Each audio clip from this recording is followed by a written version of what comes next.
Salve, salve pessoal, sejam todos muito bem-vindos a mais um episódio do Wesley Podcast. Espero que você esteja bem. Desde já, deixe o seu like. Aqui estamos mais um episódio na versão remota, home office dos podcasts, para a gente conseguir expandir a nossa grade de entrevistados, porque geralmente a galera tem uma rotina bem corrida, não consegue viajar até aqui, a gente não fica na Grande São Paulo, então dificulta um pouco a nossa agenda. Então peço que você deixe o like aí para contribuir com a nossa estrutura aqui e para o YouTube recomendar mais os nossos episódios. Também sugiro que depois desse podcast aqui você explore o canal. A gente tem vários episódios aqui com diversos professores, cientistas. Acho que 95% dos episódios do podcast são com acadêmicos. Então, a linguagem do Wesley Podcast é uma linguagem um pouco mais aprofundada, embora o público que não é da academia goste bastante, isso me deixa muito feliz. E na conversa de hoje não será diferente. Hoje nós estamos aqui com o Joel Paviotti, que é formado em Ciências Sociais e atualmente faz mestrado em Ciência Política, né, Joel? Obrigado pela presença aí, cara, remota. Oi, Wesley, tudo bem? Boa tarde para o público aí. Seu público é um público bastante qualificado, inclusive, né?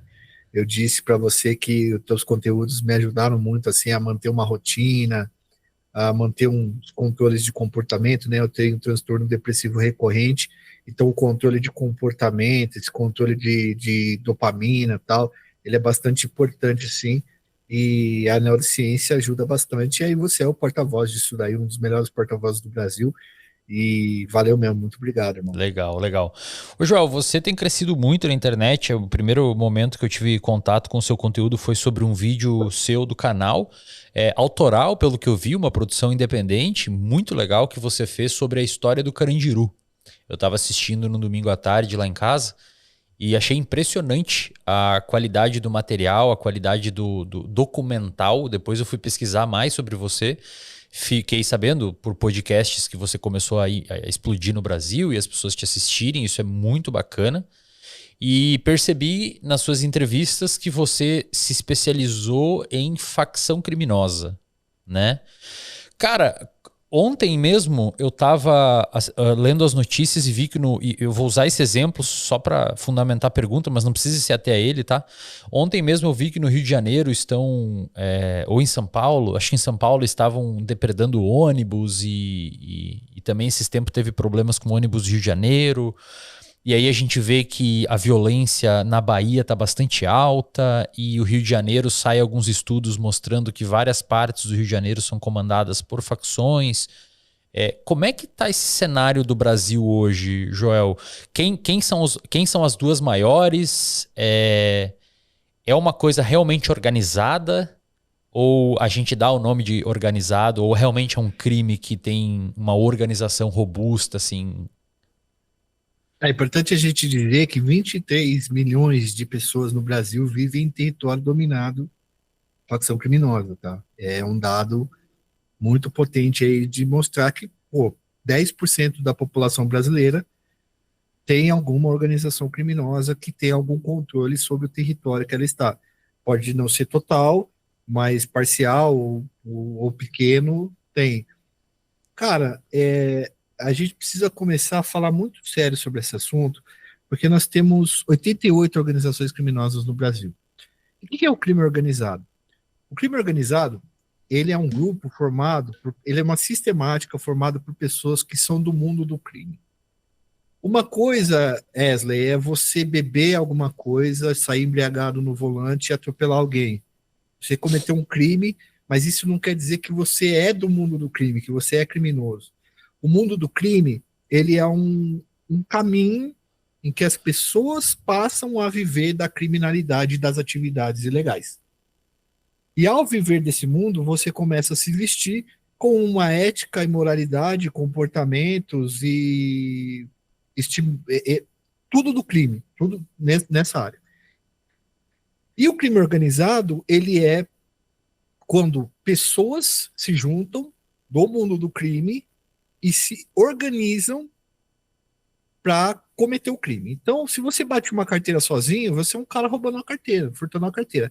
Agora, se você pega dois colegas seus, um empurra o cara, um pega a carteira e corre, e o outro corre para despistar, você organizou essa atividade e você vai conseguir roubar muito mais. muito mais do que uma atividade desorganizada sozinha.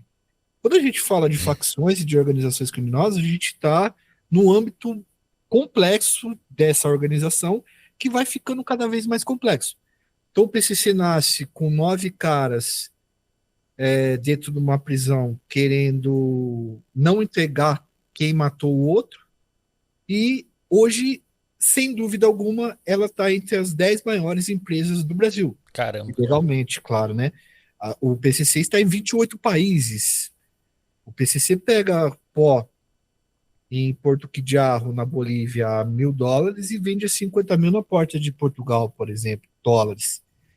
É gigantesco, está em mais de 13 atividades legais em lavagem de dinheiro. Assim como o Comando Vermelho tem uma rota própria dentro da floresta amazônica, bem complexa. O poder público não chega com os navios ou barcos nessas rotas enquanto o tráfico conseguiu chegar. Então são as duas grandonas que tem do Sudeste, e essas grandonas, como são distribuidoras internas e externas, eles disputam essa distribuição.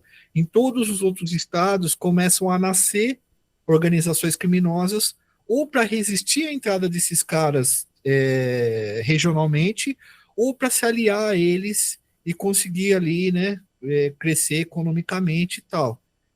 O Comando Vermelho, com o sistema de franquias, ou seja, você adota o selo deles e você vende e eles distribuem para você, e o PCC nesse sistema de matriz e filial, que você se filia a eles e eles dão toda a assistência necessária que você precisar, e você acaba fazendo parte da filosofia dos caras. São empresas gigantescas. E você. O que que você. Aqui que você. O PCC nasceu em que época, mais ou menos? Anos 80, 90?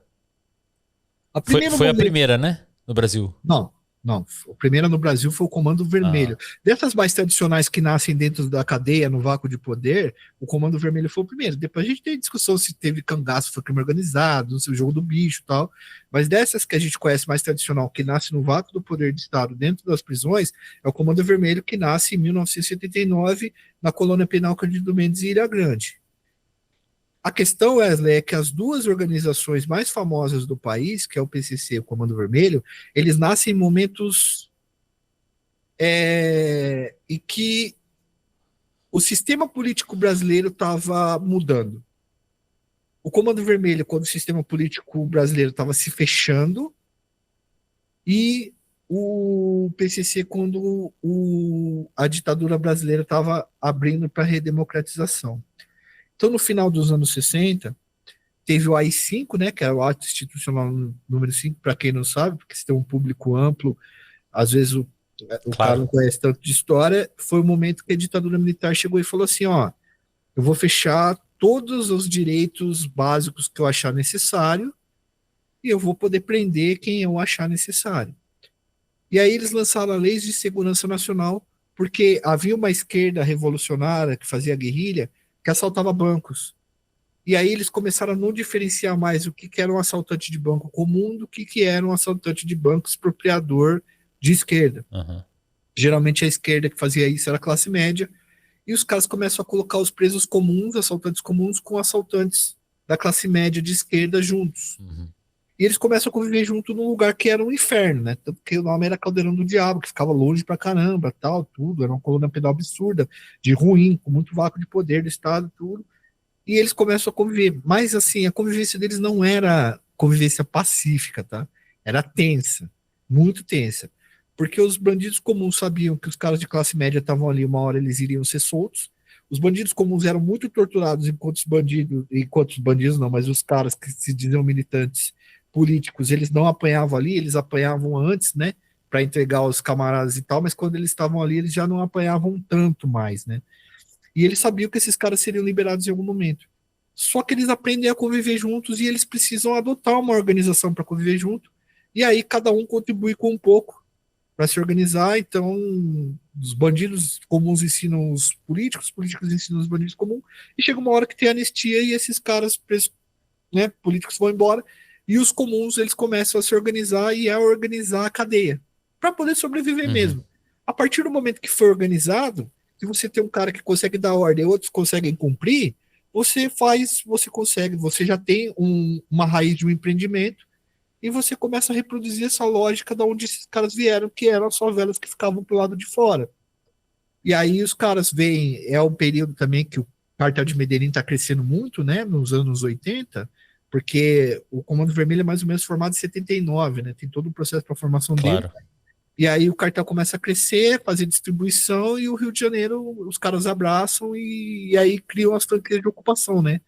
Era o quê? O Comando Vermelho vai nas favelas, extingue os bandos e as pequenas quadrilhas que existiam nessas localidades, e aí eles impõem, né, aquilo que a gente conhece como domínio de território de franquia de ocupação, que é o modelo usado pelo Comando Vermelho até hoje. Já o PCC, você vai cortando eu, tá? Tá, não, pode ir, por favor. Fazer igual você, em algum momento falar, ó, vota, presta atenção. O PCC ele já nasce na redemocratização a partir de 1983.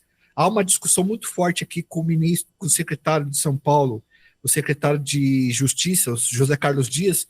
Ele abre um espaço para as comissões de solidariedade em que as famílias dos presos e os presos discutiam legislação. E foi daí que saiu as leis de execução penal, né, o LEP, que é a legislação que fala como o Estado deve tratar o preso. Antes não tinha isso, né? A gente estava na ditadura, e ainda é da época da ditadura com o João Figueiredo. Foi nessa época que teve a saidinha, um monte de coisa. Só que começou a se espalhar um boato que existia um grupo que estava usando esse debate para incentivar os presos a se rebelarem e cortar as comissões de solidariedade. Só que daí era tarde, porque os caras já tiveram contato com os direitos e levaram isso para dentro da cadeia. E até os anos 80 não existia, por exemplo, visita íntima. As violações eram cotidianas, brigas, você entrava na cadeia, você não sabia se ia acordar vivo ou não e tal. E esses presos que chegam mais fortes e têm contato com os direitos, eles começam a implantar isso dentro da cadeia. E aí nasce o PCC, né? Entendi. E você, então, mais ou menos assim, o fato de bandidos comuns, como você falou, terem vivido um tempo com intelectuais, você acha que essa fusão permitiu com que esses bandidos comuns, depois da anistia dos intelectuais, eles tivessem mais substrato cognitivo mesmo para conseguir se organizar politicamente dentro de um regime criminal? Tá. O Carlos Amorim, que foi o primeiro cara que escreveu sobre isso, ele tem uma tese, ele tem essa tese. Eu já não tenho mais. Depois de ter pesquisado bastante tempo, eu e a Adriana, que é minha companheira, que a gente tá lançando um livro sobre a história do Comando Vermelho mesmo, e do Orlando Jogador, a gente chegou a um ponto de entender outra coisa, tá? E porque a gente foi atrás de alguns desses caras que eram da Falange Vermelha, e você tinha o Carlos Alberto Mesquita, por exemplo, que falava 3 idiomas, e era professor antes de... Então, tipo assim, eles já tinham esse desenvolvimento cognitivo. O que eles fizeram foi entender como os caras se organizavam e levar isso para dentro da favela, entendeu? Então, eles entenderam como é que os presos políticos eles formavam uma identidade em comum. Interessante. Tinha um elemento de identidade entre eles que era a opressão do Estado. Então, esse virou um elemento de identidade entre os presos comuns, porque eles começaram a ver, assim, cada um é de uma favela, né? O cara que é da Mangueira, o cara é do Jacarezinho, o outro cara é de tal lugar, e aí eles começam a se enxergar como presidiários mesmo, né? Como pessoas que estão apanhando do Estado ali, tomando pancada, e muito disso de enxergar isso é porque quando teve anistia, os presos políticos foram soltos, e eles continuaram presos. Então eles entenderam isso, compreenderam.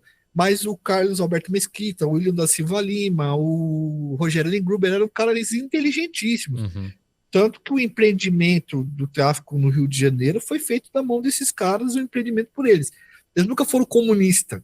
Tá? Isso é bom a gente colocar. Eles nunca foram comunistas. Eles sempre foram empreendedores. Eles sempre queriam dinheiro. O negócio deles era fazer dinheiro. Eles perceberam que se eles organizassem, eles fariam muito mais dinheiro, né? Então, eles, digamos que os presos comuns foram bons alunos, né?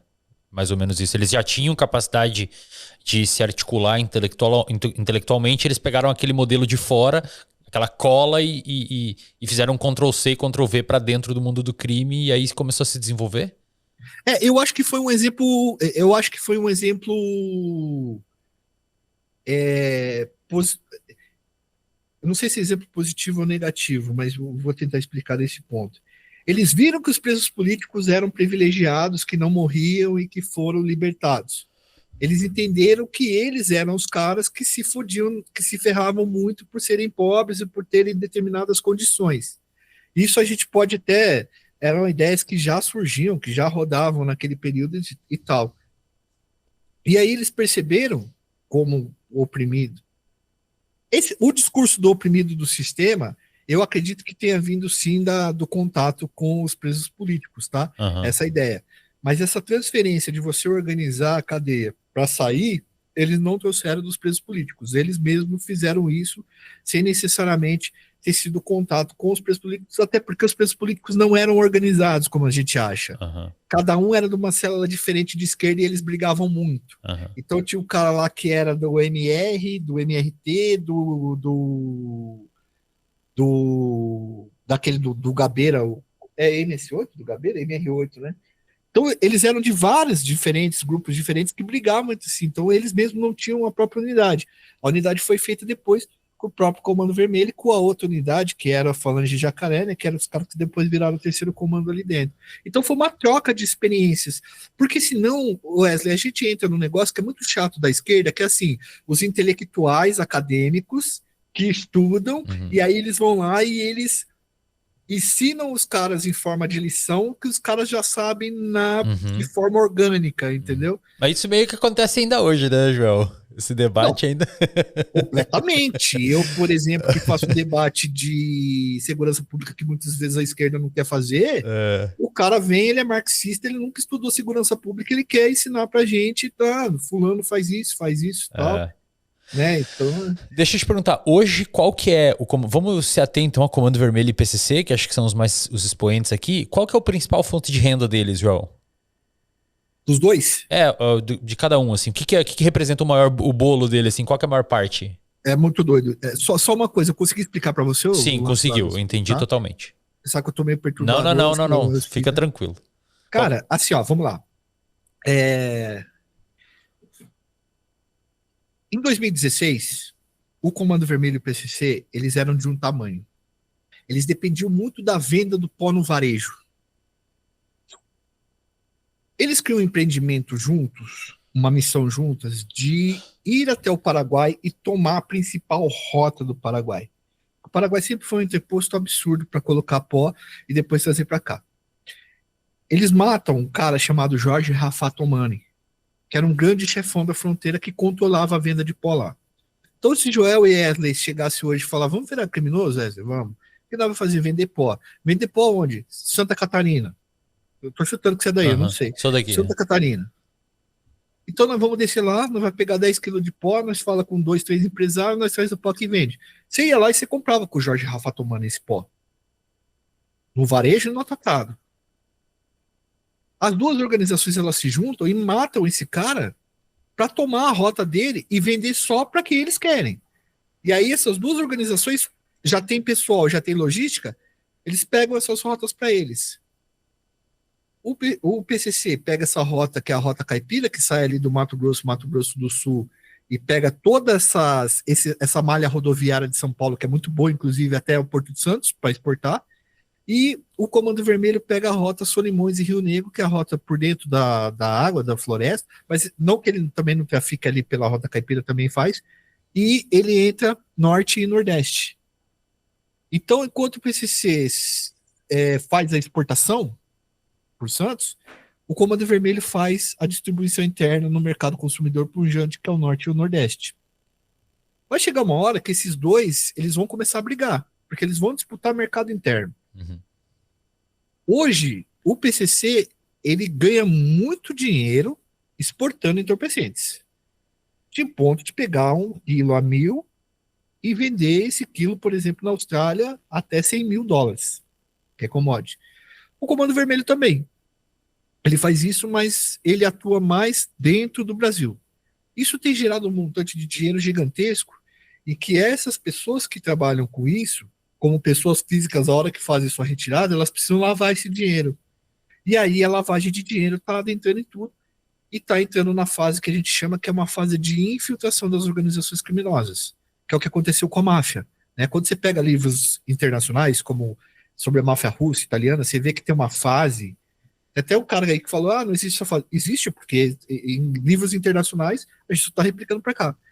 A fase de infiltração, que é quando ele começa a entrar dentro do sistema formal, legal das coisas, Você começa a chegar em gente que não vai presa, que tem bons advogados, tal, compra rede de posto, patrocina influencer, patrocina cara que é empresário grande, faz lobby político, porque entra muito dinheiro e o cara precisa lavar esse dinheiro para ele poder, enfim, gastar, né? Porque não Uhum. adianta nada você ganhar dinheiro e você não poder gastar, né? Então, agora, no caso do Comando Vermelho, então o PCC ele ganha muito dinheiro com a exportação de entorpecentes e obviamente que ele tem que fazer a lavagem de dinheiro, então a gente vê ele em vários aspectos da economia, então ele pode entrar em tudo que você imaginar, desde rede de posto até, a gente viu o negócio de saúde pública, né, até licitação de saúde, na área de saúde. Caramba, cara. É. Agora, o Comando Vermelho, o que ele tem feito? Ele tem dominado territórios no Rio de Janeiro, ele tem patrocinado uma guerra lá, em duas frentes, na Zona Norte e na Zona Oeste do Rio de Janeiro.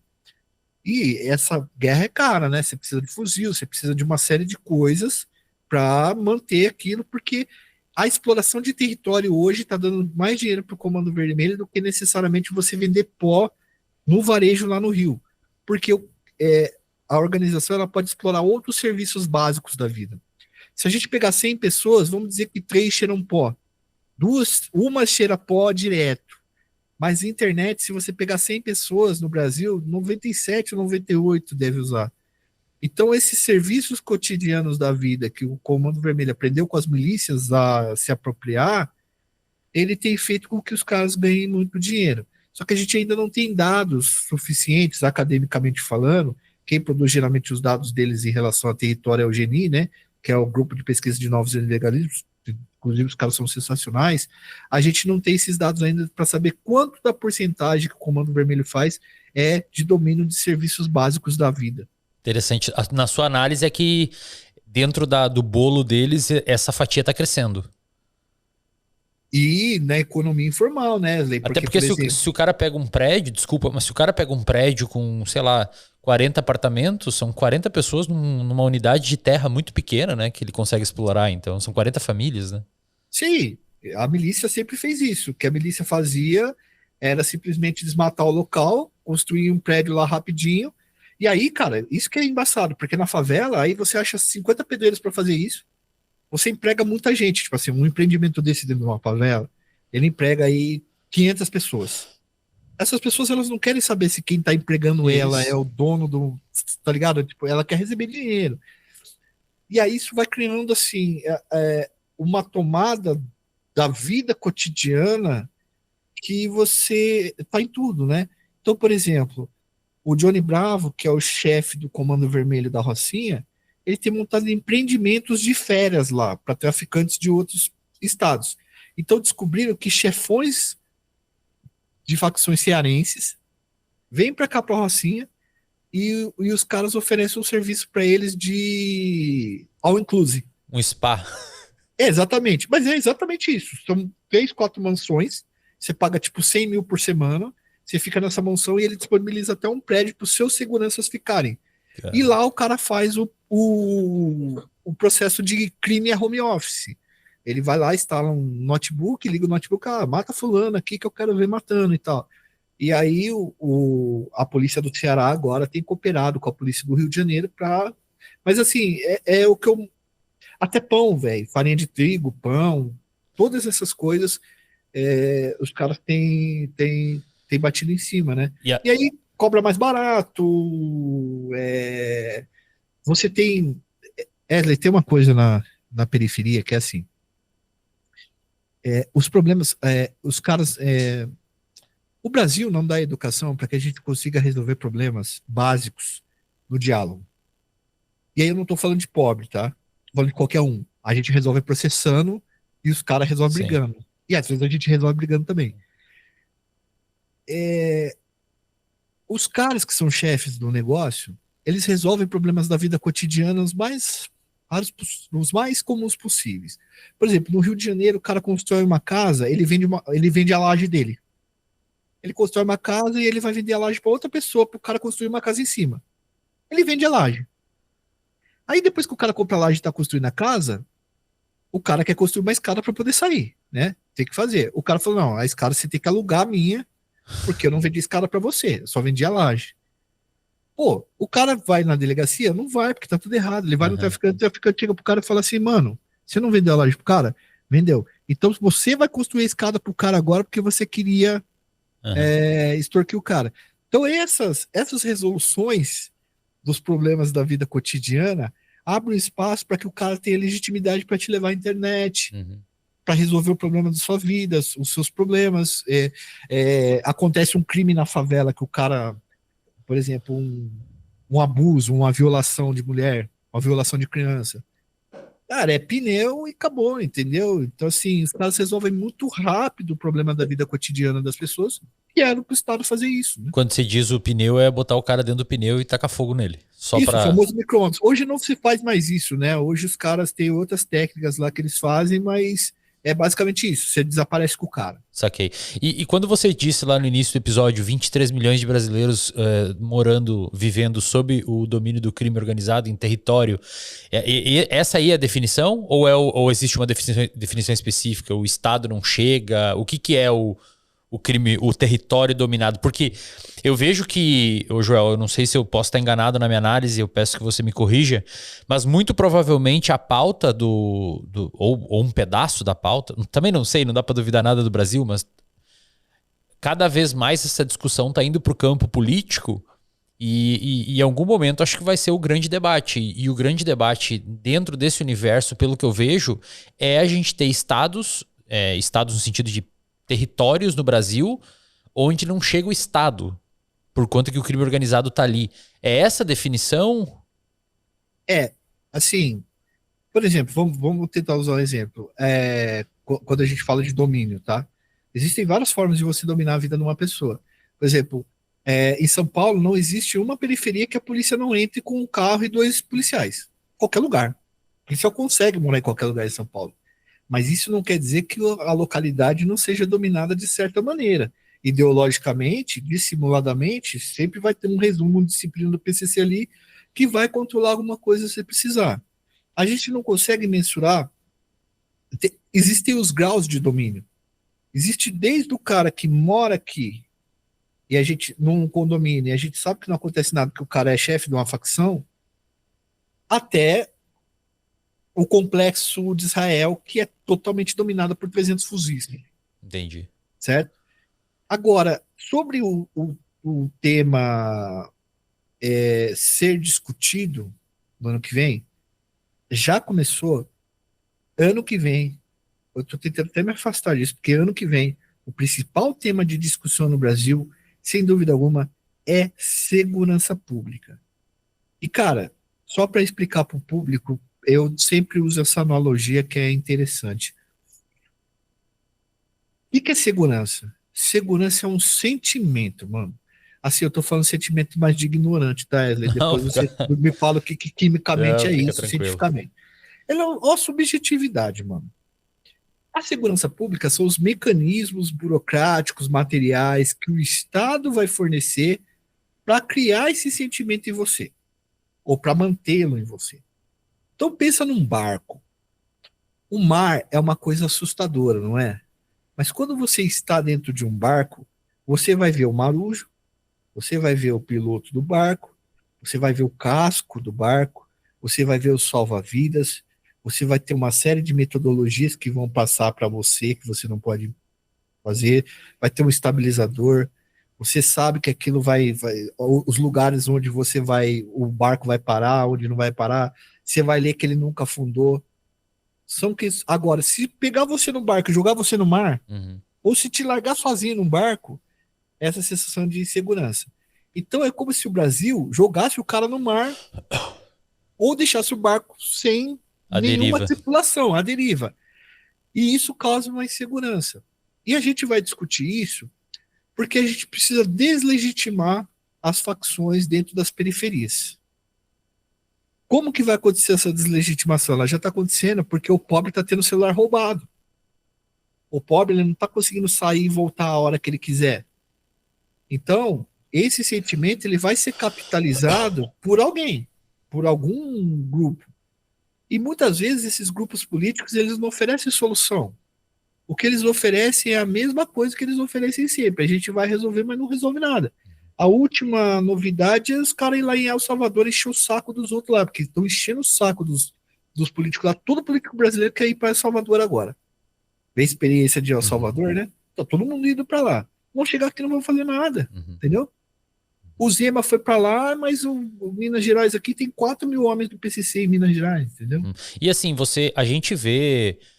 Agora eu vou falar, acho que chegamos numa intersecção entre as nossas duas áreas. E aí talvez a É. gente consiga manter um debate até mais equilibrado em termos de expertise.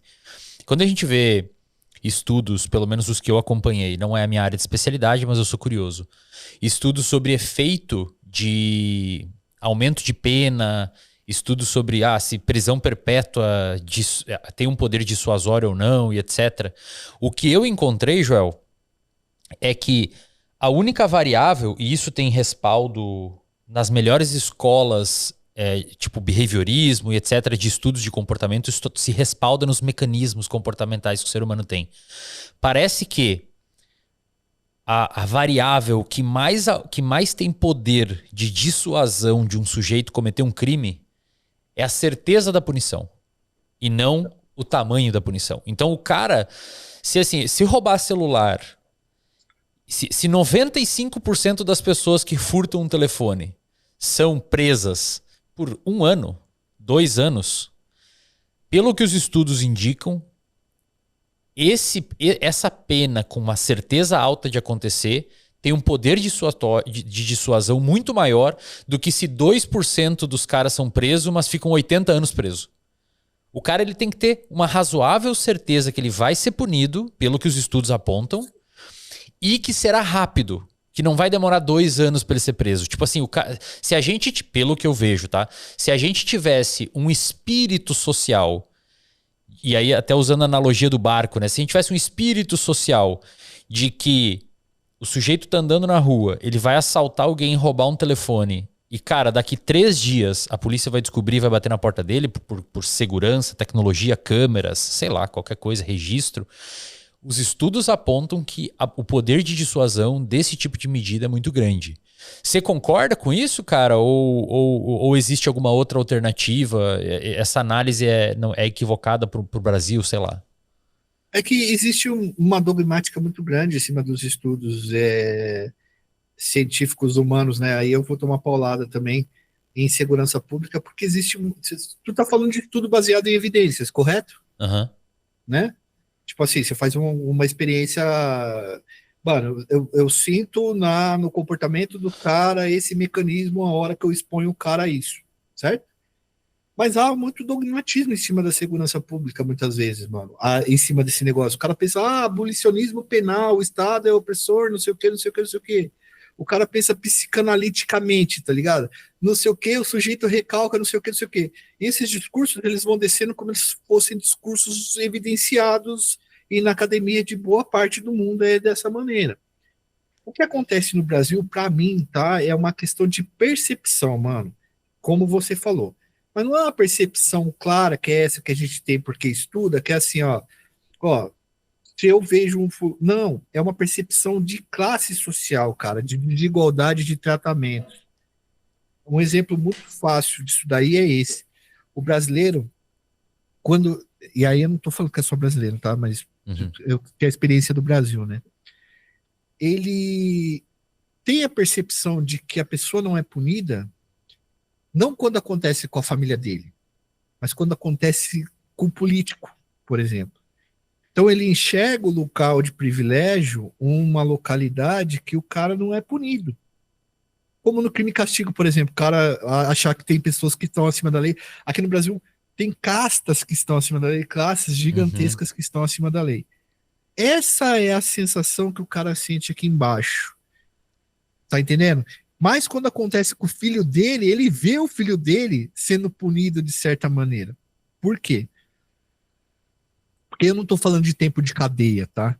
Eu estou falando da pessoa ter que se locomover daqui de São Paulo, inteiro de São Paulo até Iaras, que é 750 quilômetros, para ir visitar o filho, ter que dormir na rua, e a hora que entra lá, o cara que cometeu o crime, sei lá, um furto, ele perdeu 25 quilos e ele tá passando fome, tá sendo tratado muito mal.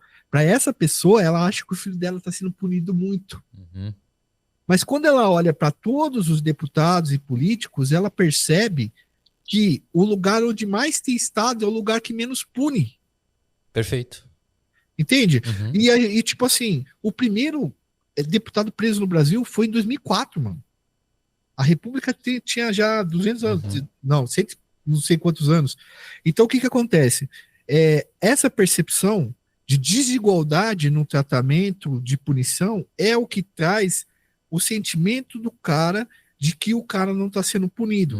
E aí, obviamente, que isso vem se estabelecendo em todas as classes sociais, até você olhar para o seu semelhante e, obviamente, ele te roubar um celular e você saber que muitas vezes ele não vai ser preso, ou ele vai ser preso e vai ser solto, né, daqui a um tempo e tal. Mas eu concordo com você. Há uma corrente muito forte que fala sobre essa questão da certeza de que o crime vai ser elucidado e tal. Mas eu te pergunto assim, e população pobre no nosso país que tem confiança no Estado em resolver alguma coisa em relação a isso, entendeu? Então falta o Estado mesmo nesse sentido, mas eu acho que essa questão dessa sensação de impunidade, ela vem do olhar para cima, né? Mas daí você, então, seria entrando aqui e eu sei que não tem como esgotar essa resposta, nem espero isso, tá, João? Porque é uma questão muito complexa.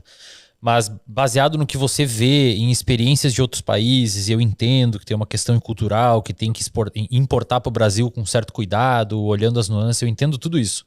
Só para não deixar o telespectador sem uma resposta, para a gente, ou pelo menos ventilar aqui, digamos que existisse um mundo onde a gente consiga ter um aumento de tecnologia suficiente para que o sujeito tenha uma razoável certeza de que vai ser punido. Porque pelo que eu vejo nos dados, os crimes não são muito resolvidos no Brasil, né? E aí tem essa sensação de impunidade, ou o cara ontem, inclusive, ontem eu vi um cara que estava comemorando a 86ª vez que tinha roubado um telefone. Então dá uma sensação assim, digamos que esse universo você concorda que ajudaria a resolver, mas também pelo que você traz aqui teria que ter uma reforma muito maior em termos de sistema político, das elites, etc. E também imagino que você concorde que teria que ter uma reforma importante no campo da educação para que as crianças fossem mais emancipadas. Então assim, pelo que a gente está pintando aqui, é um buraco muito grande que vai muito além da segurança pública, né? Ou melhor, vai muito além da ostensividade policial e etc. Que tem que ter uma reforma cultural, uma reforma política.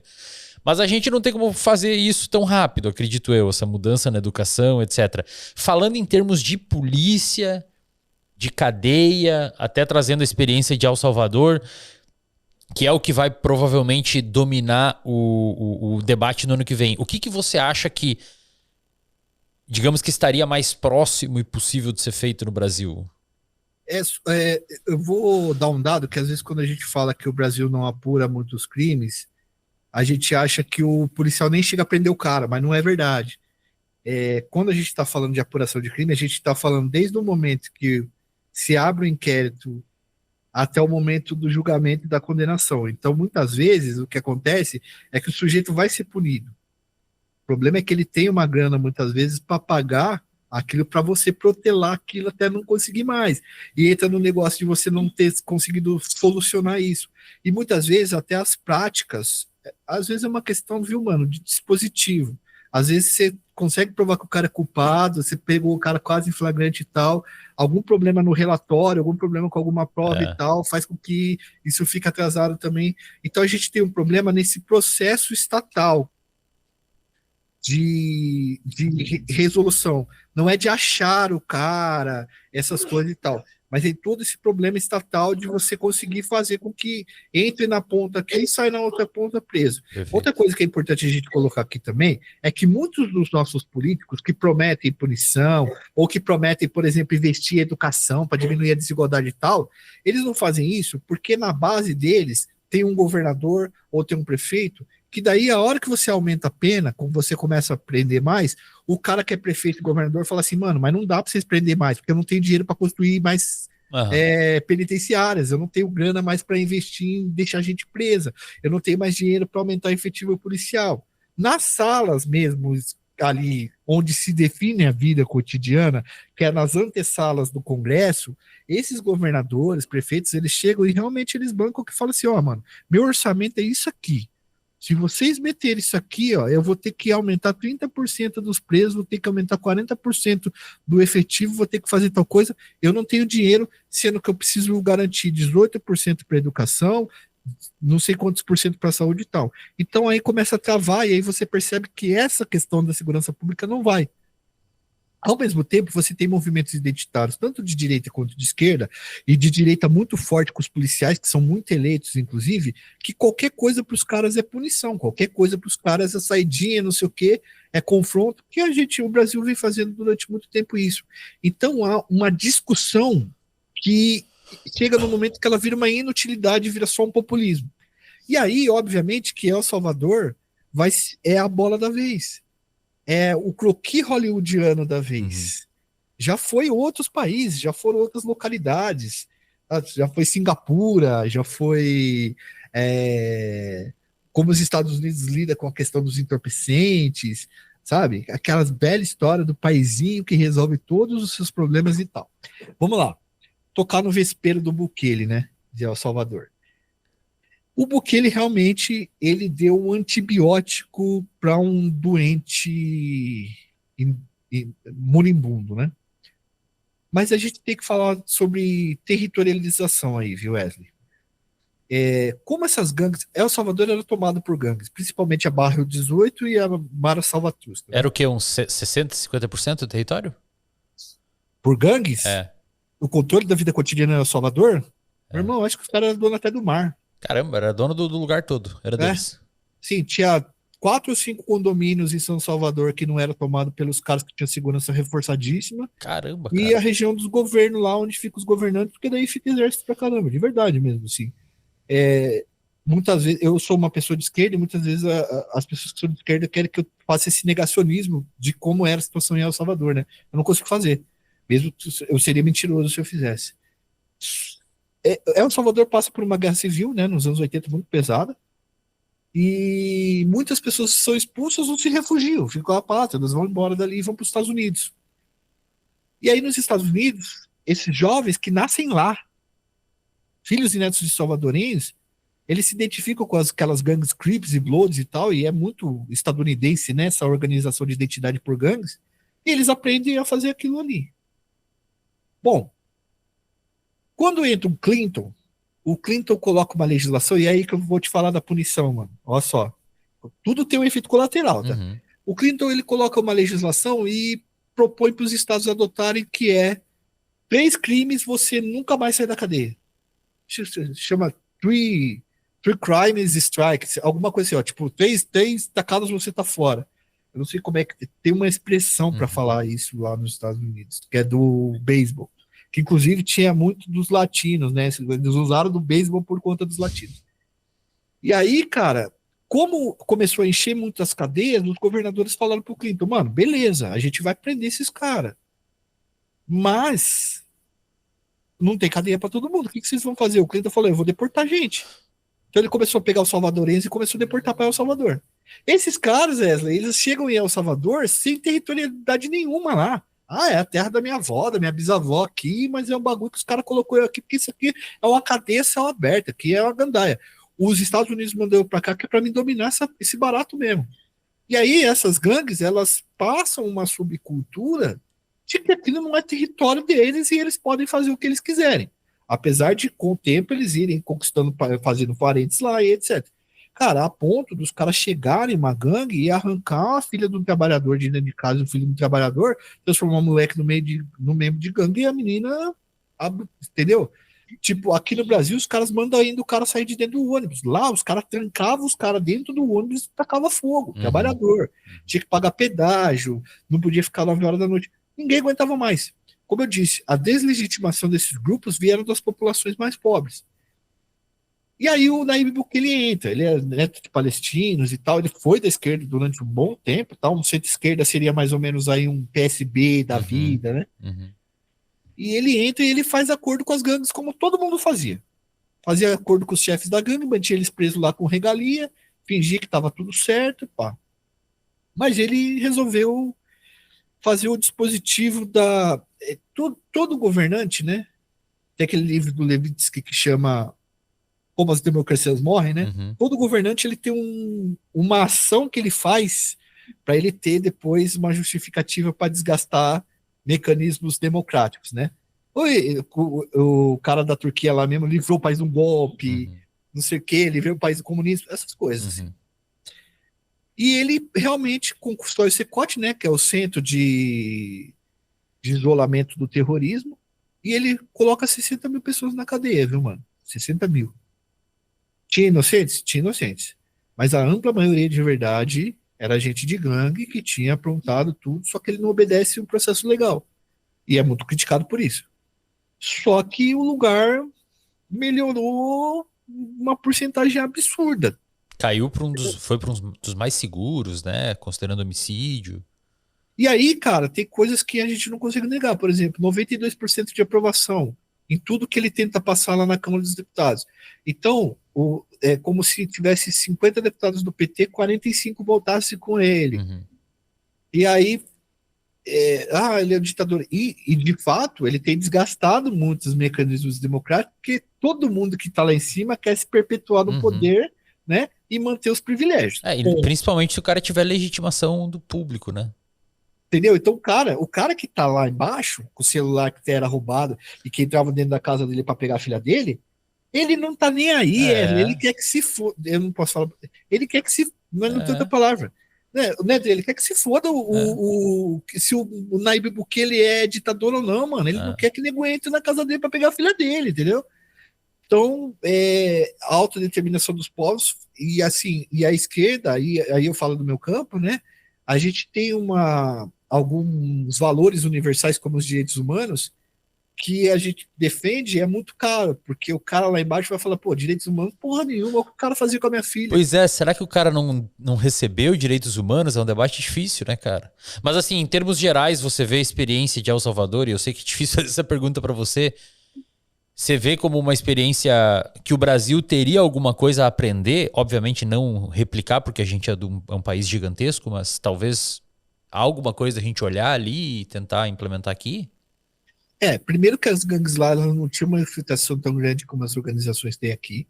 Elas eram mais. Era mais claro enxergar quem era de gangue lá do que aqui, né?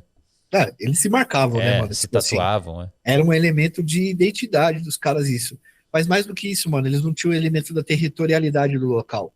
Eles não tinham uma conexão com a população mesmo que foi Hum, criada lá, que viu a avó, bisavó e tal. O tráfico está no Rio de Janeiro há quantos anos uhum, substituindo o Estado? 1979 para 2006, hum. 2005.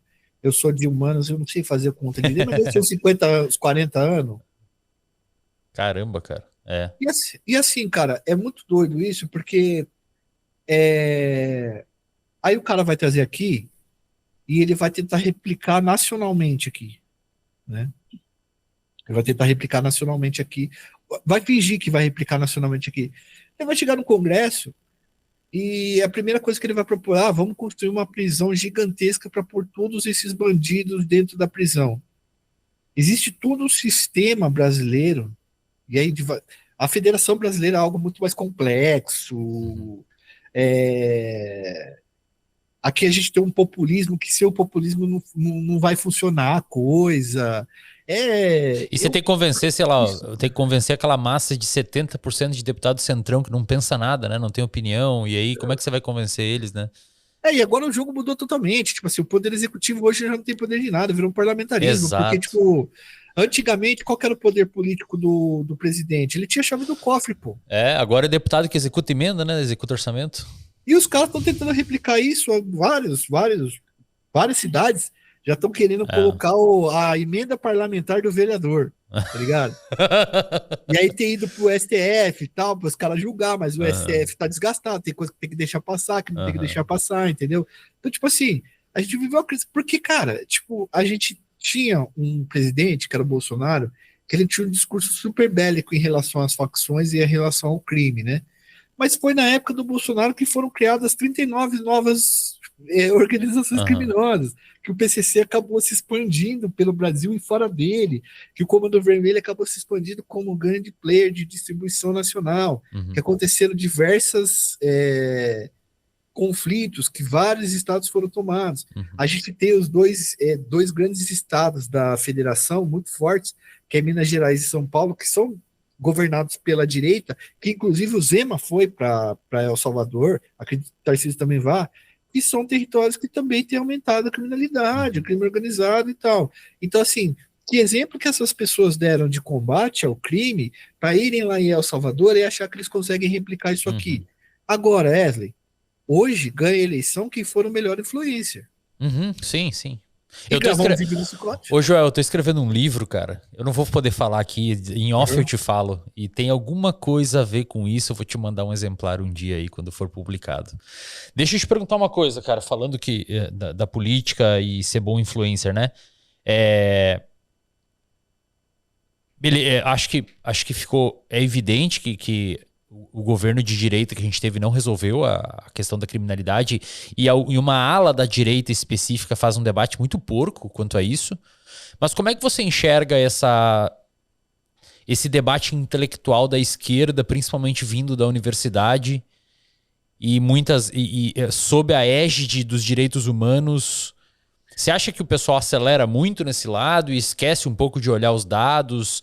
Porque se a gente está falando de um crescimento de crime organizado no Brasil, e pelo que eu vi, não sei se é verdade, o PCC tem pessoas fazendo concurso para delegado, fazendo não sei o quê, os caras estão se infiltrando institucionalmente dentro do Estado.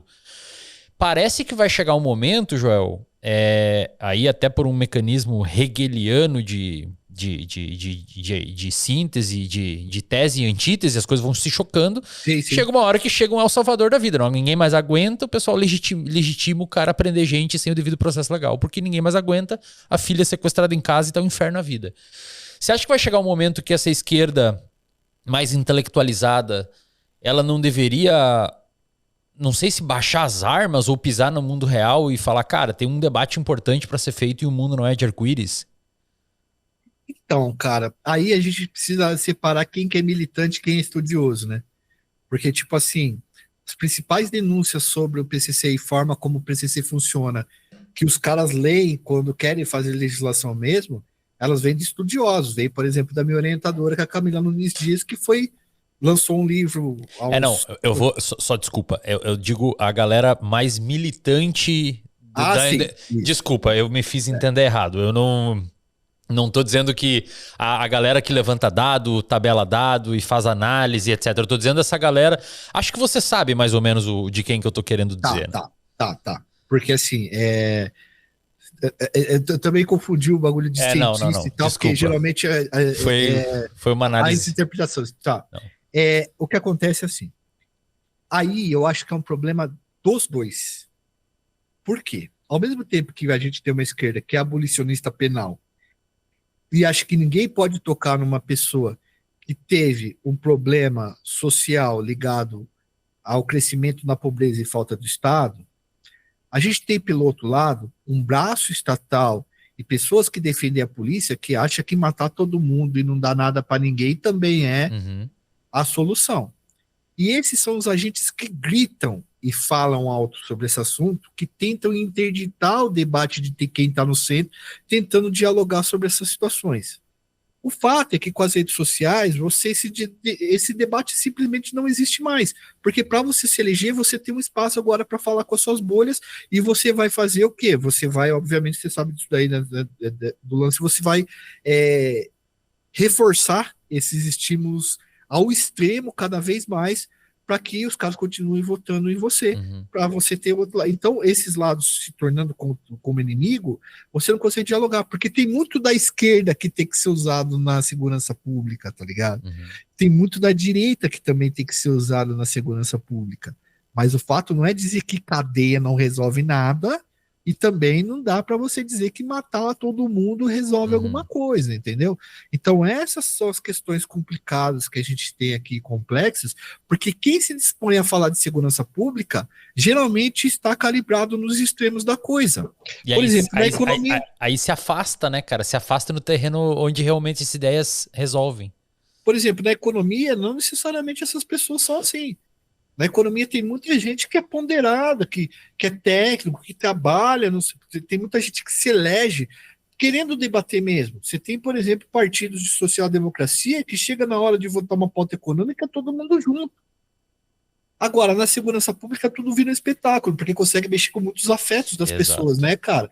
Você consegue mexer com o fígado do cara. É. Então, por exemplo, pô, você vai chegar para um cara, pô, pensa só, Wesley, o cara comprou um celular de R$ 2.000. Ele trabalhou tipo 6 meses, ele parcelou em um ano. Ele tá no ponto de ônibus indo trabalhar às 5 horas da manhã. O cara passa e leva aquilo dele, morando na mesma periferia, sendo que o cara é trabalhador e sofre tudo aquilo. Pô, irmão, você vai chegar pra esse cara que tá com esse ódio acentuado, você vai falar assim pra ele: ah, mano, esse rapaz é uma vítima da sociedade. Esse rapaz tem um ponto, vamos ouvi-lo. Só que daí a esquerda, ela não. E esse debate é interessante, porque realmente nós temos muitas vítimas do Estado que não aparece, da sociedade mesmo, da desigualdade social, mas você entende que não consegue. Você não consegue entrar com esse discurso porque ele é muito complexo. É um exemplo de como a esquerda cai numa cilada absurda. Esses dias atrás, um deputado do PL, ele colocou uma legislação, aquelas causas que você coloca para ser votadas, só para encher o saco, sabe? Só para arrumar, voltar na hype. Ele colocou a castração química para estupradores. Castração química. Beleza, isso é anticonstitucional. Isso, cientificamente, não resolve o fato do cara ser um abusador. Tá. A esquerda ficou o dia inteiro gastando energia dizendo que isso não resolvia. O cara que tá aqui, ele quer que o estuprador se foda, mano. Ele quer que o cara não tenha prazer em nada. Ele fala assim: eu só quero que esse cara sofra, porque eu tenho ódio desse cara, eu tenho nojo. Pode não resolver nada, mas pelo menos traz um pouco de mais de pena pro cara e tal. Na cabeça da população em geral, que vai ler 2 linhas daquilo e vai entender que o cara falou assim, isso não resolve, o cara vai ler aquilo como assim: puta, a esquerda apoia bandido, eu achava que poderia até não apoiar, mas isso é verdade, entendeu? Perfeito. E aí isso vai ser capitalizado, mano, isso vai ser capitalizado por alguém. Quem tem poder bastante hoje nas periferias, que rivaliza com o fuzil, é a fé. E a fé, ela tem esse discurso. Eu vejo esse sujeito que você falou no ponto de ônibus de manhã, 5 da manhã pra trabalhar, que tem o celular roubado e tá quase terminando de pagar. Eu vejo ele assim, acho que ele é quase como se fosse um cara tão vulnerável a ser cooptado por um discurso simplista de segurança pública, quanto um sujeito que tá morrendo de câncer é vulnerável para ser cooptado por um discurso simplista de fé. Eu acho muito parecido. O cara que tá no crime mesmo, de verdade, o cara que é do crime, tem vários crimes ali que ele já resolve o barato na hora, mano. Tipo assim, fulano mexeu com criança, os caras já vai lá e já resolve o barato na hora, tirando a vida do cara, entendeu? Então, eles mesmo não têm tolerância com esse tipo de coisa. Quando começa a se roubar muito o celular, ou tem muito crime na quebrada, mexendo com morador, esse tipo de coisa, o crime, ele já começa a conter isso daí, porque ele entende que esse bagulho é errado, entendeu? E aí que eu falo para você que o tema dos direitos humanos, ele é importantíssimo para a humanidade, mas ele é muito caro quando a gente está falando do desenrolar da vida cotidiana sem a presença do Estado, entendeu? Então aí parece que vira uma coisa idealista, porque a gente nunca vê o Estado brasileiro funcionando e a gente tem a esquerda reivindicando que ele funcione para colocar os seus ideais dos direitos humanos funcionando, enquanto ele não, me parece que ele não vai funcionar. Fica descolado da vida da pessoa, né? Isso, tanto que a tese do Bruno Paes Manso, que para mim é excelente, no livro dele A Fé e o Fuzil, e que ele estuda o tráfico misturado com religião no Rio de Janeiro, ele fala exatamente isso. O Brasil sofreu um trauma porque quando saiu da ditadura, a Constituição prometeu tudo. Pô, tem na Constituição a extinção da marginalização, velho. Tem na nossa Constituição a iniciativa, a livre iniciativa, assim como um fomento estatal. Tem na nossa Constituição que direito de transporte, direito social e tal. E aí, teve toda essa promessa para a população e em determinado momento a população ela não tem mais não viu mais isso. Alguma coisa tem que regular a vida da população se o Estado não faz. E aí são 2 elementos básicos que tem em todo lugar, né? Crime e religião. Né? Legal, interessante. E os dois fornecem o que a gente chama, os dois fornecem um castigo. Na religião você tem o castigo, se você não seguir você vai para o inferno. No crime, se você não seguir você é morto. Entendeu? Ô Joel, e essa pra gente ir mais para os finais aqui e eu te liberar, essa ideia do crime organizado tá se infiltrando no Estado nas instituições fazendo concurso para delegado, promotor. Isso é real mesmo? Tá acontecendo? Cara, é assim, eu tenho minhas dúvidas sobre um fator. Não é o crime, veja, não é o crime que forma é, negociações na formalidade. É uma estrutura que já existe e o crime entra. Vamos lá. O criminoso de facção, ele não sabia lavar dinheiro, ele não sabe. Mas existe um sistema de gente que lava dinheiro no Brasil. Entendi. Existem doleiros no Brasil. Existem empresários no Brasil que estão dispostos a abrir o seu espaço para lavagem de dinheiro. É o famoso cara que conhece o cara. Ah, O crime entra com dinheiro para que esse trampo seja feito. Então não compensa para o crime você pegar o sobrinho do Wesley, fazer um investimento dele de 15 anos para formar ele um auditor fiscal para ele ir lá e nem saber se ele vai poder. Entende? Não faz sentido para mim formar um juiz que é um investimento de 10, 15 anos e colocar esse cara numa comarca que eu nem sei se meu processo vai cair nessa perfeito. comarca. Advogado, até o que o crime faz? A Operação Etos, que foi uma operação que jogou mais 30 anos nas costas do Marcola, que o PCC fundou a Sintonia dos Gravatas, que era uma sintonia de advogados que prestavam serviços ilícitos para os caras. É muito mais fácil você pegar um moleque que está formado, saindo da faculdade, e cooptá-lo com bom salário e benefícios, do que necessariamente você pegar esse moleque e pagar uma faculdade inteira para ele sair do outro lado. Eu acho que existe isso de fazer isso daí. Eu acho que existe, tá? Cara, pô, você quer entrar, eu pago para você e tal, como um padrinho, depois você fica devendo um favor e tal. Mas, em suma, assim, de forma produtiva e utilitária, né, otimizando as coisas, é muito mais fácil você chegar nesses caras que estão saindo e falar assim, ó, te dou esse dinheiro aqui, você desenrola esse barato para mim e tal. É mais fácil você chegar no juiz, ter advogado que consegue ter essa conversa com o juiz, de quanto ele precisa e tal. Em vários estados brasileiros tem várias pessoas corruptas em todos os âmbitos de poder, que são pessoas que já são corruptas antigamente. Tipo, os bicheiros do Rio de Janeiro, eles corrompem o poder judiciário, legislativo e executivo há 100 anos. Então existe um sistema disso também, Wesley, que quando você começa a ganhar dinheiro no crime, os caras já chegam para você. Qual o problema que você precisa resolver? Como, por exemplo, você começa a empreender, certo? Você está empreendendo, eu não sei se você quiser terminar daqui a pouco, mas eu estou gostando Não, da conversa. pode ir. Então, beleza, eu tô por você. Então, não, eu tô tranquilo aqui, nós Show. pode continuar, porque Legal. esse papo, inclusive, tá da hora pra caramba. O empreendimento, por exemplo, quando você começa um empreendimento, pô, você não sabe fazer contabilidade. O que vai aparecer? O cara fala, pô, eu faço contabilidade, eu conheço fulano que faz tal coisa, eu conheço fulano que faz tal coisa. O crime é a mesma coisa. Você começa a ter dinheiro, o cara aparece e fala assim, ó, eu lavo dinheiro com isso aqui, eu lavo dinheiro com isso, que foi o caso que aconteceu do Antônio Vinícius Grutzbach. As pessoas chegaram nele, ele tinha o know-how de lavagem de dinheiro, com corretagem, depois diz que com criptomoedas, de repente começa a chegar uma galera com muito dinheiro falando assim, ó, você consegue lavar? Consigo. Então faz o trampo para mim, entendeu? Olha só, cara. Para o PCC colocar 1.000 quilos de pó na Bélgica, você tem que ter um doleiro na Bélgica, você tem que ter um doleiro aqui. Muitas vezes tem que ter um dono de fintech lá, você tem que ter um dono de fintech aqui, entendeu? Cara, mas como é que, por exemplo, todo mundo sabe que os caras escoam pó pro Porto de Santos e colocam nos navios e sei lá, todo mundo sabe que os caras existem, todo mundo sabe o lugar que os caras estão, todo mundo sabe ou grande parte das cabeças. Eu não sei se eu vivo numa bolha, porque eu não escuto tanto isso. Talvez seja uma bolha minha, fico lendo minhas coisas trancado em casa. E como é que não pega, cara? Como é que não resolve? Tipo, eu entendo que é um negócio muito complexo, mas todo mundo sabe que é no Porto de Santos. Como é que não tem lá, sei lá, cara, todo dia 100 homens da polícia revistando tudo pra não... sei lá, cara, sei. Falta de efetivo, corrupção policial...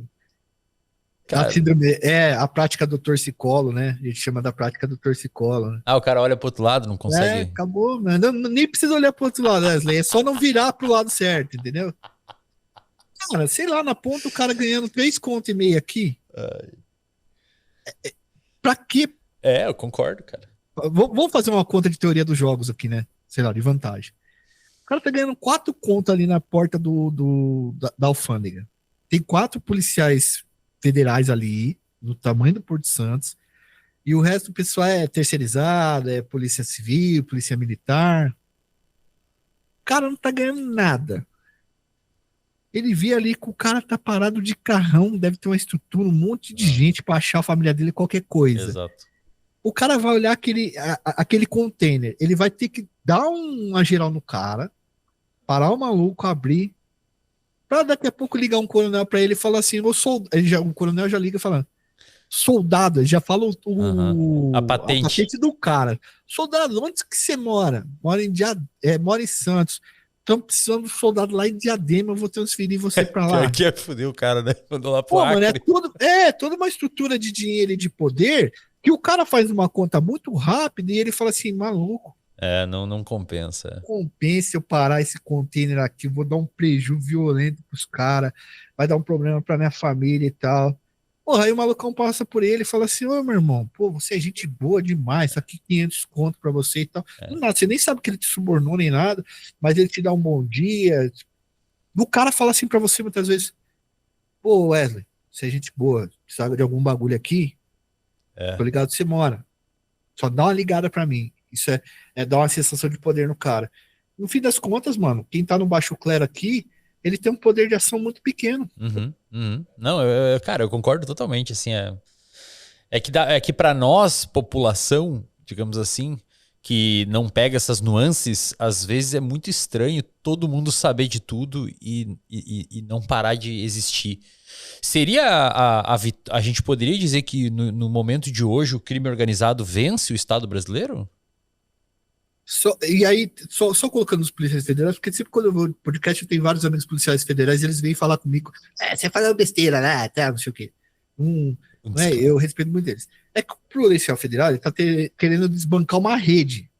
Se ele prender um container aqui, tá boa a investigação dele, entendeu? Aham. Então, tipo assim, às vezes ele investiga um ano, o cara, pra prender o maluco lá na ponta, que é o chefão, e aí ele desmantela tudo. Então, esses containers, eles vão passando, essas Aham. coisas vão E assim, passando, esse tá? policial que você falou aí, às vezes o cara tá subordinado a um cara lá em É. cima, longe também, né? O cara, né? Mano, e às vezes é complexo, às vezes é uma empresa de fora daqui que coloca um container, você vai lá perguntar pro cara, tipo assim, tem uma legislação que se o cara tiver a nota fiscal, necessariamente tiver de um lado, aqui você não pode revisar. Tem um monte de... É. Tem gente que pensa tudo isso daí pro cara fazer uma conta no fim da linha e falar assim, mano, não compensa eu investigar isso daqui. O que você tinha perguntado, Wesley? A gente Desculpa. poderia dizer que então o crime organizado tá vencendo o Estado hoje, João? Pô, mas eu não acho que seja uma disputa, mano. Eu acho que ele faz a atividade dele e usa o Estado quando precisa, como, por exemplo, qualquer empresa de carne brasileira. Tem empresa de carne brasileira gigantesca, não vou falar o nome aqui para evitar processo, né? Que eu Aham. tô traumatizado com o processo. Tem empresa gigantesca aqui no Brasil que, mano, toda vez que precisa, tá onde? Lá na porta do Poder Executivo Federal. Não é uma disputa mais isso daí, entendeu? Entendi. E lógico que essa empresa, ela também é investigada de vez em quando. As empresas de construtoras também são investigadas de vez em quando. Mas o que os caras fazem? Uma boa convivência, finge que tudo tá certo, e a hora que precisa do Estado, ela vai buscar o Estado para ou se omitir ou através de uma permissividade. Então, quando eu falo assim, que a pessoa fala, guerra contra o crime organizado, mas peraí, de quem? Quem está fazendo isso e de que forma? Pô, no Rio de Janeiro, por exemplo, a polícia tem que ficar fazendo escolha em que morro que ela sobe, porque se ela sobe o morro que o tal TCP arranca de lá, na mesma hora entra o Comando Vermelho na região, e o Comando Vermelho pode ter uma outra favela que fica do lado e juntar, fazer um complexo ali e pronto. Agora você tem um problema dobrado, que você usou o Estado para tirar uma organização enquanto tem outra. Caramba, Entendeu? que situação, hein, bicho? Agora, uma coisa que é verdade, e aí a gente precisa falar, é que quando os caros falam assim, o Brasil já é um narco-estado, eu falei assim, qual que é o conceito de narco-estado para vocês? Porque, né, tipo assim, é um narco-estado? É um narco-estado. Que jeito que é um narco-estado, tá ligado? Tipo assim, o tráfico aqui elegeu o presidente, elegeu o Não, sim, governador, sim. entendeu? Tipo, o México a gente pode falar, porque o México, se ele prendeu o Joel Mencho, os caras desfilam com tanques, tá? Sim, que eles param o Estado mesmo, eles executam o presidente, o governador. Esses caras, sim.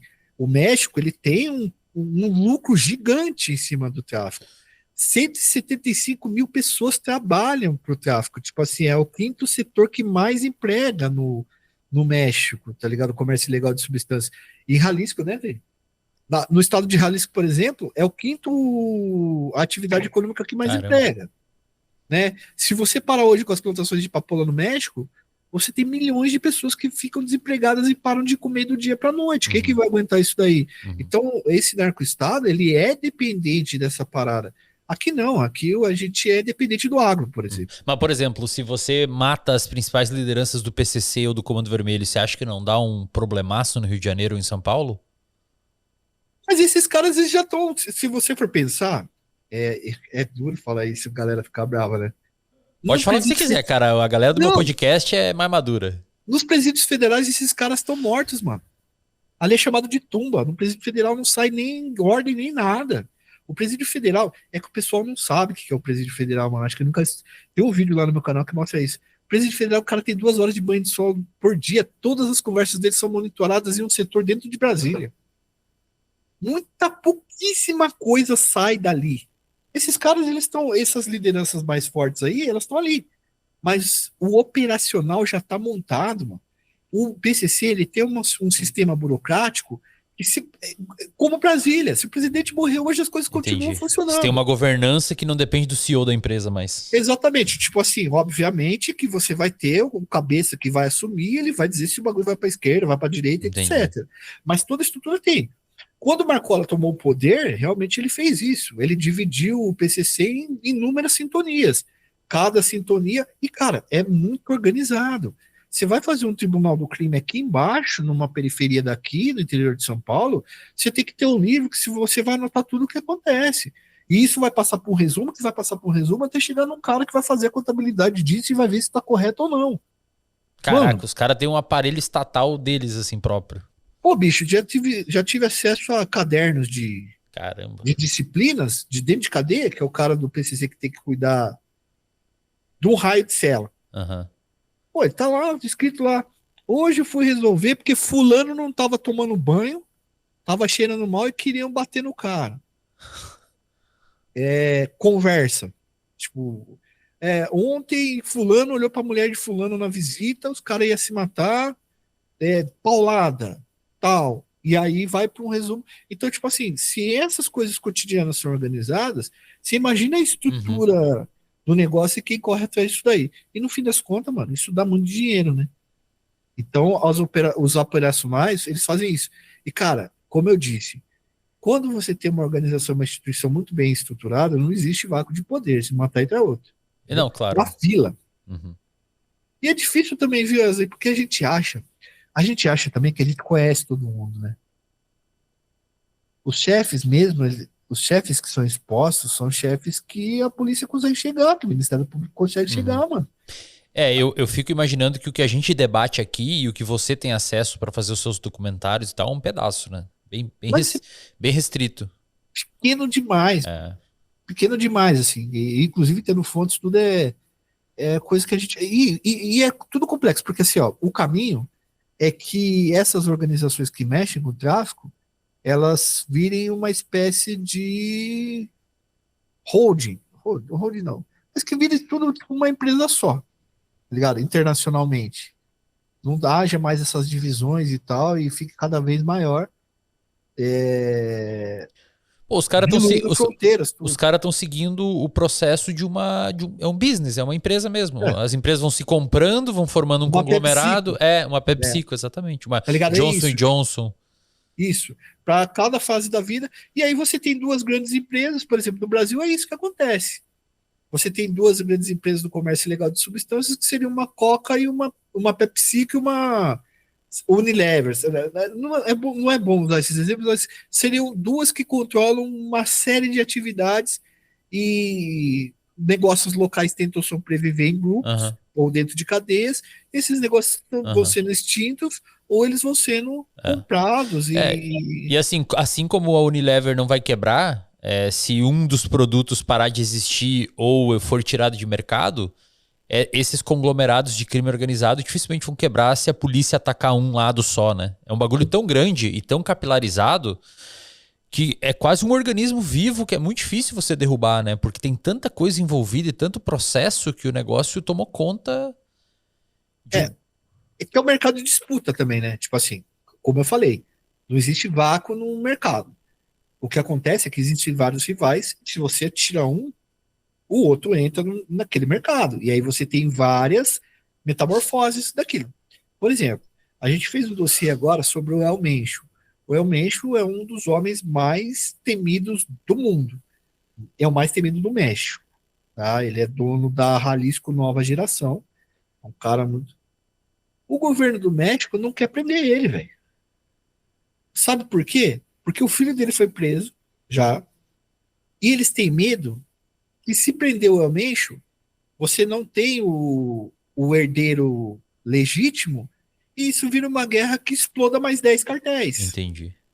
Essa conta tá no ponta do lápis do governo que fala assim, putz, agora chega um momento que não é mais cumprir a lei, é a gente reduzir danos e é isso, né? Tipo, dizem que ele tá com problema renal, por exemplo, deixa ele acontecer isso, a gente vai monitorando quem vai ser o sucessor, tal, alguma coisa desse sentido.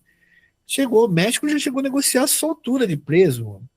Os chapitos param o país, aí você solta um dos filhos, Eu depois vi isso prende aí. outro. Você tem que ficar negociando com os caras, tá ligado? Ó, mas tem que passar um tempo preso, porque se soltar e tal. Só que esse mercado ele não vai ficar sem o cara, sem o empresário. Perfeito. Ele vai sofrer várias metamorfoses, e é isso que precisa entrar na conta, né? Mas você acha que aqui no Brasil não tem isso, Joel? Eu fico pensando assim, será que o governo não fica meio cagado de fazer uma operação contra o CV ou o PCC por conta disso? Pô, os caras vão botar fogo em ônibus, não pararam uma vez o São Paulo por causa disso em 2000 e não sei quando. Mas o problema é que agora eles também, o tráfico também está fazendo conta. Porque o cara fala assim, ó, Wesley, vamos lá, uma nova conta aqui. Custo-benefício é empresa, tá? Eu sou o André do Rap, chefão. Sou um chefão muito poderoso do primeiro comando. Eu tô ganhando milhões em dinheiro. Por que diabos eu vou permitir que os meus subordinados fiquem dando trabalho, queimando coisa, destruindo coisa e etc. O que eu quero é ficar quieto, ficar escondido, ficar oculto, e eu não quero problema com ninguém. Eu finjo que o Estado não me vê, o Estado finge que não me vê, e acabou. Então essa conta também passa pela cabeça dos caras. O que poderia acontecer, por exemplo, sei lá, eu vou invadir o complexo do Alemão para tirar a vida, para prender ou tirar a vida do chefão do Comando Vermelho que está lá. E se eu tomar o complexo do Alemão, que é o quartel-general do Comando Vermelho, eu vou desestruturar tudo. Aí sim, o cara pode dar uma ordem lá para os caras meterem fogo em ônibus e essas coisas. E as facções, elas também passam por fases que elas são mais violentas e elas têm que mostrar poder. A fase do PCC de demonstrar poder público já passou. Mas isso não é ruim? Porque eu fico pensando assim, ó. Como é que é? O André do Rap que você falou? André do Rap. O André do Rap olhar pro Estado e falar assim, cara, tomara que eles não me enxerguem, porque eu não quero botar os meus subordinados queimar ônibus porque vai me dar um prejuízo. Isso eu entendo como ok. Agora, o Estado olhar pro André do Rap e falar eu não vou mexer lá porque pode me dar prejuízo, eu já acho um problema, porque o Estado que tem o uso legítimo da força. Não, mas eles estão. Mas o Estado está investigando. O Estado está tentando ir atrás, está tentando fazer as coisas e tal.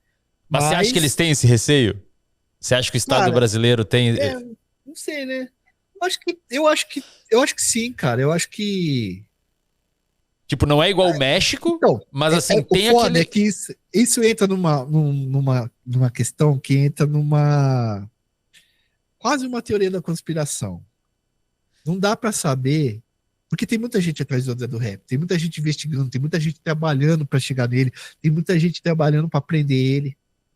Mas no meio desse caminho, também tem muita gente que está protegendo. Tem muita gente que está trabalhando contra a prisão do cara. Entendeu como é que funciona mais ou menos essa parada assim? E também a segurança pública ela tem um teatro. Que assim, eu preciso prender alguém. Aham, nesse sim. momento, eu preciso fazer tal coisa, tal coisa, tal coisa. Cara, o que você está falando é o que os Estados Unidos faz há muitos anos, que é a guerra ao tráfico. Mas a gente fala de um país que pôs a guerra ao tráfico, que usa o Estado para meter o louco e a droga continua chegando Sim. lá e E mais matando gente pra barata. caramba. E mais Mais barata. barata. Né? Entendeu? Então, tipo assim, a droga ela é um fenômeno social, tá ligado? E ela é um negócio. E ela vai acontecer, e eu acho que a gente se colocar sempre como guerra ao tráfico, você vai ter um inimigo que você vai precisar vencer e gastar muita energia, usar Uhum. muita energia para vencer. Aí que muita gente fala, e muitas vezes corretamente mesmo, que a guerra ao tráfico não serve para nada, porque faz isso há muitos anos, e esse mecanismo me parece que não funciona. Porque a gente entende como essa forma, né? Uhum. A gente entende como GTA, né? Tipo assim, vai subir na estrela lá, você tem que começar Sim, a meter helicóptero, sim, avião, não sei o que, não sei o que. sim. Chega uma hora que essa destruição, ela é tão danosa e dá tão prejuízo que você mexe com a ordem social a Uhum. longo prazo. E aí você tem que começar a fazer a medir, né, essas questões, a começar a fazer isso e tal. Mas tem muita gente trabalhando, muito polícia brabo, Aham. muita justiça trabalhando e tal. Mas é difícil, né, mano? É que é um negócio, né, cara? É um negócio, as pessoas têm mercado, é muito difícil conseguir eliminar isso. Teria que ser uma questão mais complexa. Esses dias eu É, tava olhando aquele programa que acho que, não sei se é Operação Fronteira, sei lá, que mostra os policiais federais nos espaços fazendo revista de carro e revista de ônibus. É bem famoso no YouTube, achei legal o episódio. E entendem aqui, policiais federais que estão assistindo, tenho muitos amigos também que são policiais federais, não entendam isso como uma desvalorização do trabalho de vocês, mas parece, na minha. E aquilo acho que dá para quase entender como uma guerra às drogas, porque você fica ali fiscalizando, fiscalizando, fiscalizando, indo atrás, vai atrás de carro que foge, fura a barreira. Mas é quase um enxuga-gelo, né, cara? Tipo, o cara prende a menina com tantos quilos de maconha, prende o carro lá, fica 2 horas, 2 dias tirando a cocaína de dentro dos bagulhos do carro e cada vez as pessoas traficam mais e a droga tá mais barata. Eu quase vejo como um enxuga-gelo. Por outro lado, eles deram os dados lá, sei quantos bilhões de reais por ano eles conseguem aprender só nesse tipo de movimentação. E claro que a existência disso faz com que as pessoas não tenham estímulo para traficar. perfeito. Se não tivesse, pô, aí qualquer um ia pegar o carro. Então é um enxugar gelo, digamos assim, em termos de combate epidemiológico às drogas, mas é você trancar uma veia que ia fluir muito mais coisas. Você tem que dar uma apertada naquela mangueira ali, senão ferrou, né? Você tem que mostrar pro cara que não é tão fácil o cara sair do Paraguai com o Exato. carro daquele e chegar lá. Exato, perfeito. É isso que você estava falando. Agora, tem uma questão que o Gabriel Feltran, que é um grande pesquisador da área de segurança pública, ele fala, que são os mercados protetores de mercados ilegais. Todo mercado ilegal que surge em mercados que protegem esse mercado. Interessante. Você entendeu? Então, por exemplo, vamos lá, vamos supor que a gente tem os bicheiros no Rio de Janeiro. Vamos usar os bicheiros do Rio de Janeiro. Eles começaram a ganhar muito dinheiro. Eles arrumaram dois mercados de blindagem. Primeiro, o mercado midiático com o carnaval, e que você limpa a imagem do cara e você fala assim, puta, esse cara não é totalmente bandido, olha o que ele está fazendo para a cultura, para o Rio de Janeiro e etc. E ao mesmo tempo, ele tem um mercado muito grande de corrompimento de policiais, do sistema policial que protege ele ao ponto do cara viver 70 anos mandando matar gente e ele nunca ter sido preso, ser mostrado na Rede Globo como se fosse o Papai Noel distribuindo dinheiro, Que loucura. entende? Então todo mercado, ele vai ter um mercado de proteção dele. E isso acontece com o tráfico também. Você tem um mercado legal de proteção a esse mercado. E é aí que e eu acho muito interessante essa tese, porque essa tese ela desprende um pouco da gente de ficar acusando gente daquela teoria de conspiração. Ah, lasers, não sei o quê, a família Illuminati, Rockefeller, não sei o que, Aham. desgraça. Não é isso. A gente não tem que saber nome, a gente tem que saber que a própria economia regula mercados que defendem essa atividade ilegal continuar acontecendo. A polícia que quer trabalhar, o governante que quer combater, ele vai enfrentar esses mercados e não é fácil. Uhum. Então, Mano, eu assim, tô falando de mercado do cara chegar para você, você é um juiz, tá? O cara fazer um dossiê da sua vida. Tu usou um pó lá com 18 anos de idade e você tem uma amante no trampo. O cara vai fazer um dossiê disso aí, ele vai te entregar isso, vai falar assim, ó, você vai julgar fulano mês que vem. Isso aqui é a sua vida. cara faz um cálculo básico ali e fala assim, ó, É, claro. Sim. entendeu? Tem as formas de corrompimento, os mercados ilegais que protegem outros mercados. Então isso é muito forte, que são pessoas, instituições, tal. Perfeito. É, eu tava vendo uma vez não lembro que livro não lembro o livro que eu li sobre guerras drogas. Eu lembro que quando o México começou com as guerras drogas, a expectativa de vida do país desceu, cara. Desceu pra 40 e poucos anos. Tem um ano assim, a expectativa tá alta. E aí tem um ano que a expectativa de vida cai, sei lá, uns 20 anos de tanta gente que morreu quando os caras foram pra cima. E tá aí o México não consegue nem prender o cara porque, Agora subiu de novo, né? Você sabe por quê? né? Você sabe por que subiu de novo a Não. expectativa de vida? Porque os Arellano Félix, eles desenvolveram uma metodologia que todo mundo usa lá, que é sumir com o corpo. Entendi. É tipo Tropa de Elite, morte na praia é afogamento, pô. Não, tem um Tava sistema funerário disso daí, chama. São os pozoleiros, né? O pozole é Caramba, uma cara. sopa que é carne com molho de tomate.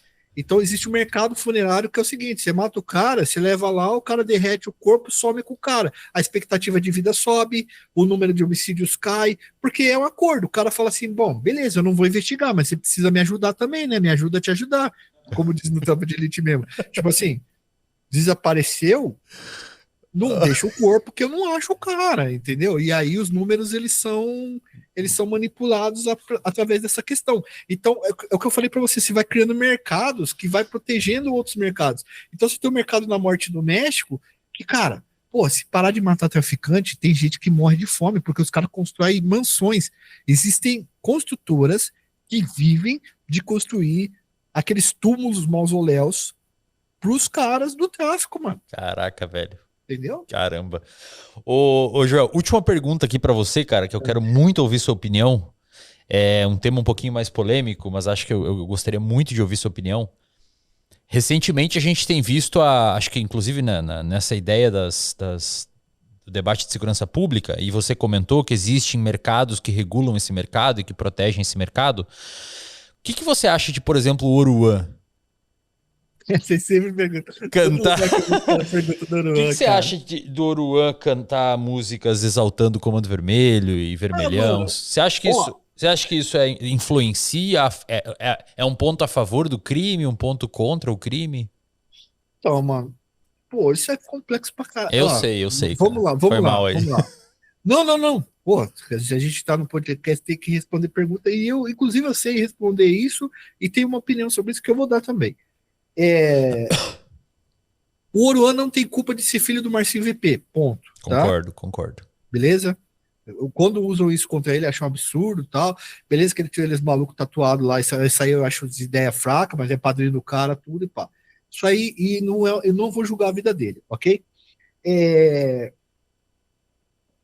eu acho que o Oruan, ele é um cara. Eu acho que tem três pessoas nesse país que hoje, 2025, consegue pautar qualquer debate na internet. Chama-se Nicolas Ferreira, Erika Hilton e Oruan. Onde eles falam, o que eles falam, as posições que eles colocam, a internet vira polvorosa. E isso faz dinheiro. E o Oruan sabe disso. Ele é um estrategista disso, ele é um cara inteligente nesse ponto.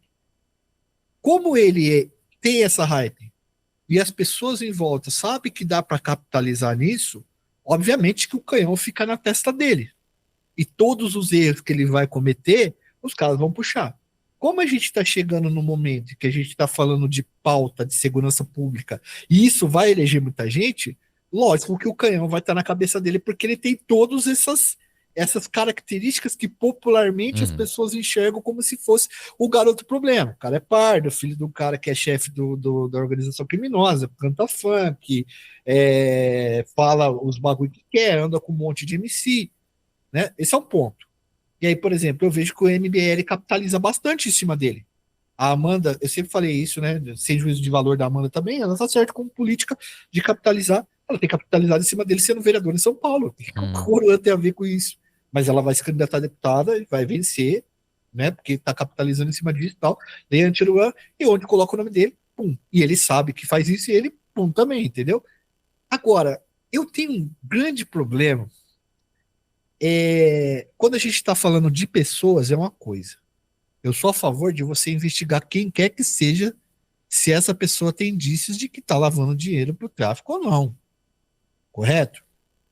Aí eu sou a favor desde você investigar um cara que é influencer gigantesco que pode se defender, um MC gigantesco, e um cara que tem uma adega. Agora, eu não acho que o problema do país, quando você deixa o território nas mãos do crime anos, anos e anos, eu não acho que o problema do país seja o cara que está cantando. Eu não acho que você prender esse cara vai resolver alguma coisa. Agora, vamos lá falar sobre metodologia. Eu sei que vocês querem, muita gente está querendo entrar nisso daí. O jeito que os caras prenderam o Pose do Rodo é um jeito preconceituoso, sim. E eu tenho muitos conhecidos de policiais, que são policiais, que não fizeram com o Rogério Andrade, por exemplo, que é bicheiro. Está sendo acusado de vários homicídios, inclusive. De um homicídio, né, mas vários POs. Não fizeram com uma série de políticos, por exemplo. Mas com o Rodo entraram na mansão dele na Barra, onde prenderam o Rony Lessa de boa, assassino da Marielle, na Barra, fizeram aquilo com o cara, daquele jeito, daquela maneira, para mandar recado. Beleza. Uhum. Mas não está correto. Então eu não acho que o problema do Brasil. Aí você larga um cara lá, na favela, sem educação, sem um monte de coisa e tal. E o maluco consegue cantar, porque movimento cultural dá dinheiro em muitos lugares. A classe média começa a consumir, a classe alta começa a consumir esse funk. Aí você vai falar que o problema do Brasil é o cara que tá cantando ali? Ah, ele tá incentivando crime, etc e tal. Beleza, sua discussão é importante. Vamos discutir isso daí, vamos ver quem julga, vamos ver o que é apologia e tal. Mas, sinceramente, esse é o problema do Brasil? Esse é o grande problema do Brasil é o Oruan? O grande problema do Brasil é o MC Pose do Rodo? Cara, a gente não tá dando educação para as crianças, mano. A Uhum. gente tá deixando essa molecada. A molecada tá pegando um pé de meia, que é um programa do governo pro cara não precisar trabalhar para terminar o ensino médio, tá torrando num slot de jogo que, Tigrinho. que tá legal. Tá ligado? E aí você vai falar, aí a gente vai falar que o problema é o É, Oruan. eu acho que essa galera sabe que o problema não é o Oruan. Eu acho. Eu acho que eles usam o Oruan justamente pelo início da tua resposta.